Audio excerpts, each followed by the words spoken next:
Je m'appelle Kim Kototamalune et je suis plasticienne. Je m'appelle Stéphane Baz, je suis réalisateur et vidéaste. Je m'appelle Jean-Benoît Salé, je suis artiste plasticien vidéaste et nous formons tous ensemble le collectif Bones and Clouds. Le point de départ, c'est quand même l'idée de redéfinir en fait ce qu'est un être humain, parce qu'on n'est pas qu'un corps, il y a aussi le souffle qui traverse ce corps-là, et c'est l'idée de réunir effectivement des dimensions qui ont l'air de s'opposer et qui pourtant fait qu'on est un être humain totalement. Ça nous permet en fait d'explorer en fait ce qui est le plus vivant en l'homme, aussi bien son côté physiologique que son côté spirituel, ses aspirations, des psychologies des profondeurs, ce qui l'anime en fond. C'est remettre la place de l'homme en tant qu'organisme vivant au sein de la chaîne du vivant.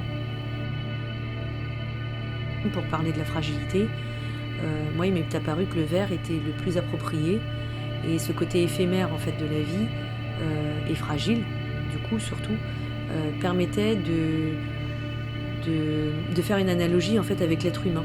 C'est-à-dire que par la fragilité du verre, on pouvait aborder la finitude de l'homme.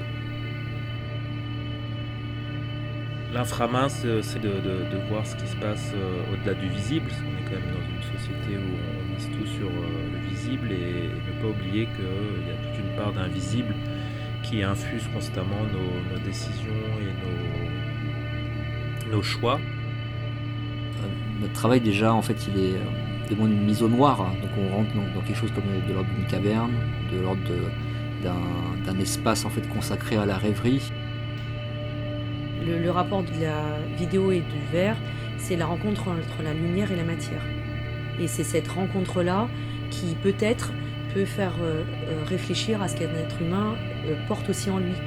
Parce qu'au niveau cellulaire, mais on n'est pas fait que de cellules, on est fait aussi d'une autre dimension qui nous échappe. Et c'est peut-être retrouver cette dimension qui nous échappe à travers cette rencontre-là, entre l'immatériel et le matériel. La question de l'intimité, de la contemplation est très importante. C'est aussi de susciter la rencontre de nous avec nous-mêmes, la rencontre de nous avec les autres, la rencontre au sens de la rencontre de fragilité.